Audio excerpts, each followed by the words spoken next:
हरीश की एक पत्नी थी जो बहुत बोलती थी और वो उसके ज्यादा बोलने से बहुत परेशान था। हरीश को पता चला कि जंगल में एक महात्मा आए हुए हैं। वह अपनी पत्नी को उनके पास लेकर जाता है और कहता है कि मुनिवर, कृपा करके आप इसे समझाइए, ये बहुत बोलती है। मेरे मना करने के बाद भी इसका दिन भर इसका मुंह चलता ही रहता है। मैं इसे कितना समझाता हूँ कि कम बोला कर चुप रहना सीख, लेकिन नहीं, और हर बार इसकी वजह से लड़ ढाई होती है। महात्मा मुस्कुराए और बोले, मैं तुम्हें इस बात को एक कहानी की मदद से समझाता हूँ। मेरा गुरु का एक शिष्य था जो बहुत बोलता था। वह हर समय इधर उधर की बातें करता था और कभी शांत नहीं रहता था। जब वह दान लेने के लिए जाता तो हर घर से एक नई कहानी लेके आता और आश्रम के दूसरे शिष्यों को सुनाता, और एक शिष्य की दूसरे से बुराई करता, चुगली करता और दूसरों के सामने अच्छा बनने का प्रयास करता और खुद के मुंह से ही खुद की तारीफ करता रहता और हमेशा खुद को गुरु के सामने सबसे बुद्धिमान और उत्तम साबित करने का प्रयास करता। वह खुद को सभी शिष्यों से अलग और श्रेष्ठ मानता था। उसका कहना था कि मैं एक अमीर घर का बालक, अगर मैं चाहता तो एक आरामदायक और सुविधाओं से भरा जीवन जी सकता, लेकिन मैं वह सब छोड़ कर यहाँ आ गया क्योंकि मुझे खोज करना, खुद को जानना है, जीवन को जानना है। एक दिन गुरु ने आश्रम के सभी शिष्यों को बुलाकर कहा, आप सभी को अगले 1 महीने के लिए कोई ना कोई संकल्प लेना होगा। इससे आपकी संकल्प शक्ति मजबूत होगी और आप में आत्मशक्ति का संचार होगा।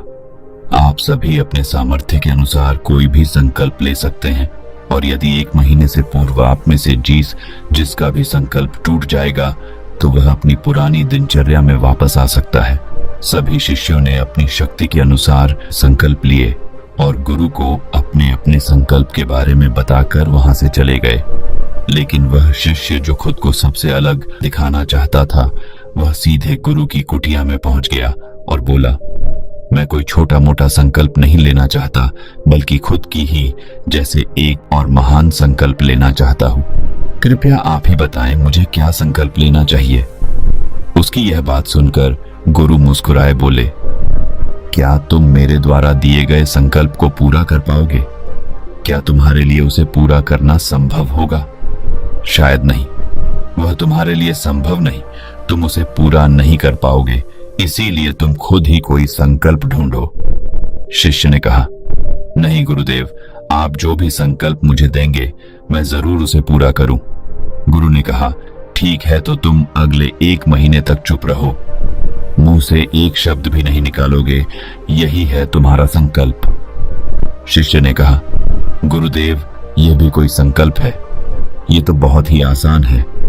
आप कोई संकल्प दीजिए जो मेरी योग्यता के बराबर हो।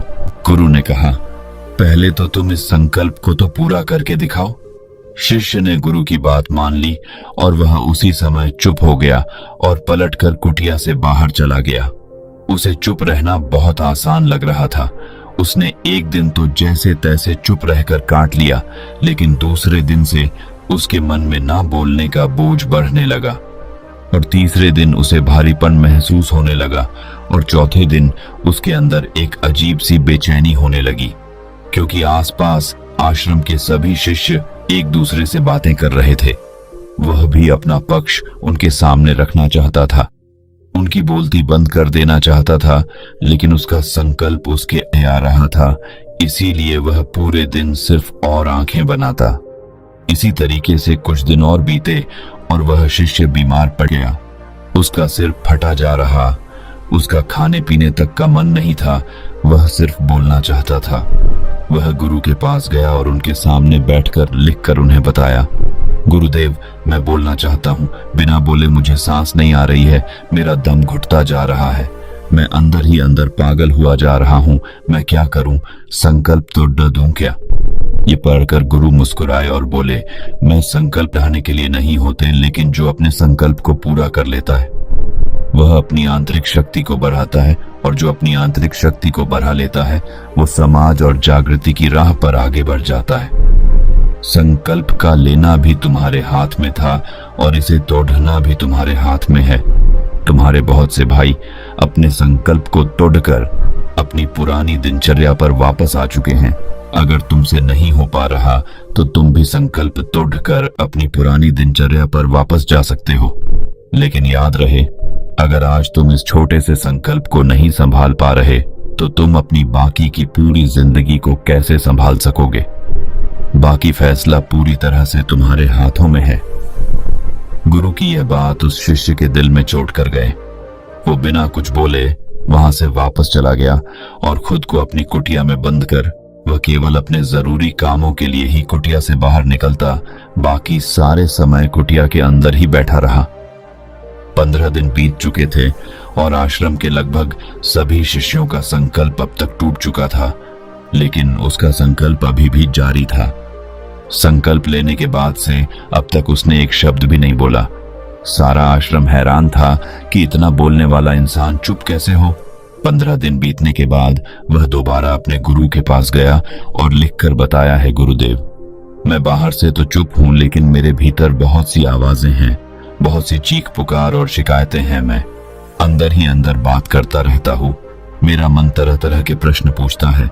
मैं बाहर से जितना मोर, भीतर से उतने ही शोर शराबे से भरा। क्या इस तरह से मेरा संकल्प अभी भी है? गुरु ने कहा, हाँ, तुम्हारा संकल्प अभी भी जारी है, लेकिन जब तक लोगों की ये आवाजें तुम्हारे कानों में पड़ती रही, तुम्हारा मन बोलता रहेगा, क्योंकि इसे तो आदत है। तुम भले ही बाहर से चुप रहो, लेकिन तुम अंदर ही अंदर बोलते रहोगे। तुम्हें इन बातों से, इन आवाजों से दूर जाना चाहिए। शिष्य गुरु को प्रणाम कर वहां से चला जाता है और सुबह होते ही अपनी कुटिया छोड़ जंगल की तरफ चला जाता है।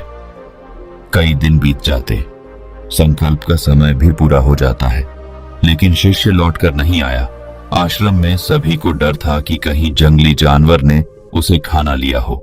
इस बीच उसे ढूंढने की बहुत कोशिश की गई, लेकिन वह कहीं नहीं मिला। गुरु भाइयों ने मान लिया था कि जंगली जानवरों ने उसे अपना शिकार बना लिया है, लेकिन गुरु को ऐसा नहीं लगता। एक दिन आश्रम का एक अन्य शिष्य गुरु के पास आया और बोला, गुरुदेव, हमारे उस अधिक बोलने वाले भाई के साथ क्या हुआ होगा? क्या जानवर ने उसे मार दिया होगा? गुरु ने कहा, हो सकता है कि जानवरों ने उसे अपना शिकार बना लिया हो, लेकिन उसके न लौटने की एक दूसरी वजह भी हो सकती है। शायद उसे वह मिल गया है जिसके लिए वह गया था। फिर शिष्य ने पूछा, गुरुदेव, क्या ज्यादा बोलना इतना हानिकारक होता है? गुरु ने बोला, कहा, इंसान के जीवन के बहुत सारे दुखों में से एक दुख यह भी है कि वह कभी चुप नहीं रह सकता, हमेशा कुछ ना कुछ बोलता ही रहता है। सिर्फ हमारे बोलने के कारण हमारे आधे से ज्यादा दुख पैदा होते हैं। हम में से कोई भी चुप नहीं रहना चाहता, हम बस सामने वाले को सुना देना चाहते हैं। जो भी हमारे मन में है सब निकालकर उसके मन में बैठा देना चाहते हैं।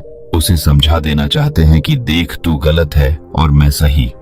इस तरीके से सुनने और सुनाने का यह काम जिंदगी भर चलता रहता है, लेकिन इस नासमझी में हम अपना समय, अपना जीवन, अपनी समझ और सबसे महत्वपूर्ण अवकीमती पल जो जिए जा सकते हैं, जिनको अनुभव किया जा सकता है, जिनमें आनंद को प्राप्त किया जा सकता है, यह सब खो देते हैं। लेकिन इसके बदले हमें मिलता क्या है? कुछ नहीं, सब व्यर्थ और बर्बाद हो जाता है। शिष्य ने पूछा, तो फिर इसका समाधान क्या है? गुरु ने कहा, पूरी जागरूकता के साथ अपने विचारों को देखना, यही एकमात्र तरीका है। सारी मानसिक समस्याओं का वर्तमान में रहकर चिंतन करना, पूरी जागरूकता के साथ अपना काम करना जिंदगी में चमत्कारिक बदलाव ला देता है। उसके बाद वह शिष्य गुरु से अपने प्रश्नों का उत्तर पाकर उनको प्रणाम करके वहां से चला गया। उस शिष्य को आश्रम छोड़ ढकर गए 3 महीने का समय बीत चुका था, लेकिन उसकी कोई खबर नहीं। अब तक तो सभी गुरु भाइयों ने भी उसके वापस लौटने की उम्मीद छोड़ी, लेकिन एक दिन वह आश्रम लौट आता है। लेकिन अब वह नहीं था जो यहां से गया था, वह कुछ और ही बनकर वापस आया था। उसके अंदर एक गजब का बदलाव महसूस किया जा सकता था। उसके चेहरे पर एक गजब का ठहराव और आंखों में बनी शांति थी। आश्रम में आते ही सभी गुरु भाइयों ने उसे चारों तरफ से घेर लिया और बातें करने लग गए। वह भी अपने गुरु भाइयों से बातें करने लगा। उससे बात करने वाले सभी ने यह अनुभव किया कि अब वह पहले जैसा उतावला और बातूनी नहीं रह गया था। उसके मुंह से एक एक शब्द बहुत ही सुलझे हुए और मधुरता के साथ निकल रहे थे। थोड़ी देर तक गुरु भाइयों से बात करने के बाद वह सीधा गुरु की तरफ चला गया। उसने गुरु के चरण छुए और कहा, गुरुदेव, क्या मैं अब भी मौन हूं? क्या अब भी मेरा संकल्प जारी है? गुरु ने कुछ देर तक शिष्य की आंखों में बड़े ध्यान से देखा और कहा, हाँ, तुम अब भी मौन हो। तुम्हारे मुंह से एक भी शब्द निकल नहीं रहा और तुम्हारा संकल्प अभी भी जारी है। शिष्य ने कहा, गुरुदेव, जब मैं आश्रम से गया तो मैं मुंह से तो चुप था, लेकिन मेरे अंदर बहुत सी आवाजें थी। मन में बहुत से प्रश्न थे और वह बंद नहीं हो रहे थे, तो मैं जंगल में चला गया, इस उम्मीद से कि वहां मुझे शांति मिलेगी और मेरे मन की बकबक कम हो जाएगी। लेकिन मैं जितना एकांत में जाता गया, मेरे अंदर की आवाज उतनी ही तेज होती गई। मेरे भीतर की पुरानी से पुरानी आवाज मुझे सुनाई देने लगी। तब जाकर मैंने महसूस किया कि मैं कितना गलत कर रहा था। जब मैं अपने परिवार वालों, दोस्तों को और गुरु भाइयों को बुरा भला कहता था, तो उस समय मुझे लगता था कि मैं सही कह रहा हूं। जब मैं गुरु भाइयों की एक दूसरे से चुगली करता था और उनका मजाक बनाता, तब भी मुझे यही लगता था कि मैं उनसे बेहतर हूं और मैं सही कर रहा हूं। लेकिन उस दिन मैंने पहली बार महसूस किया कि मैं कितना गलत बोलता था। काफी दिनों तक ये आवाजें, ये शिकायतें मेरे अंदर चलती रही, लेकिन धीरे धीरे करके एक दिन ये सारी आवाजें मेरे अंदर से समाप्त हो गई। अब मैं भीतर से भी मौन हो गया। उस घने जंगल में बाहर से कोई बोलने वाला था नहीं और भीतर कोई आवाज बची ही नहीं थी, और मैं उस दिन पहली बार मौन का सही अर्थ समझा। मेरे चारों तरफ बहुत शांति थी। हालांकि अभी भी कुछ आवाजें आ रही थीं जो पहले भी आती थीं, लेकिन मैं उन्हें सुन नहीं पाता था। पर अब वह सभी आवाजें मुझे स्पष्ट रूप से सुनाई दे रही थी।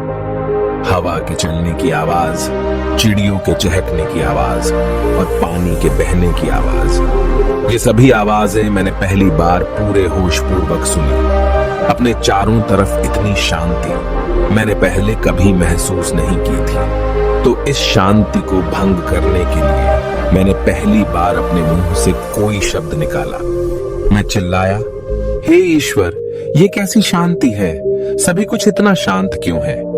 ऐसा क्या हो गया? लेकिन मेरे चिल्लाने के बाद भी शांति भंग नहीं हुई। सब कुछ पहले जितना ही शांत था, बाहर भी और भीतर भी।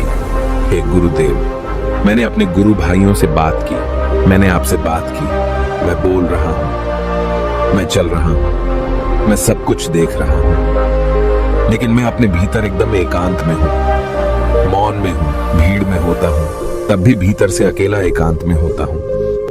जब मैं खुद में भी शोर करना चाहता हूं, तब भी एकांत में ही होता हूं। अब सब दिखाई पड़ने लगा है, सब सुनाई पड़ने लगा है। गुरु ने कहा, जब तक हम बाहर की तरफ बोलते रहेंगे, भीतर अशांति ही रहेगी। लेकिन जिस दिन हम भीतर की तरफ मुड़ जाएंगे, तब हमारे मुंह से कुछ भी निकलेगा, हम शांत ही रहेंगे। दुनिया में जितनी भी बुराइयां हैं, ज्यादातर हमारे बोलने से ही उत्पन्न होती है, क्योंकि हम चुप रहना नहीं चाहते।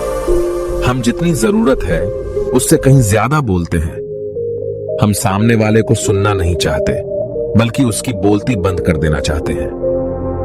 उसे समझा देना चाहते हैं कि मैं कौन हूं, मैं क्या कर सकता हूं, और यही हमारी जिंदगी का मकसद बनकर रह जाता है। हमारी सारी ऊर्जा व्यर्थ के बोलने में बर्बाद होती रहती है। ऐसे ही समाज में लोगों का जीवन दुखों से भर जाता है, जो हमेशा एक दूसरे को सुनाने में लगे रहते हैं।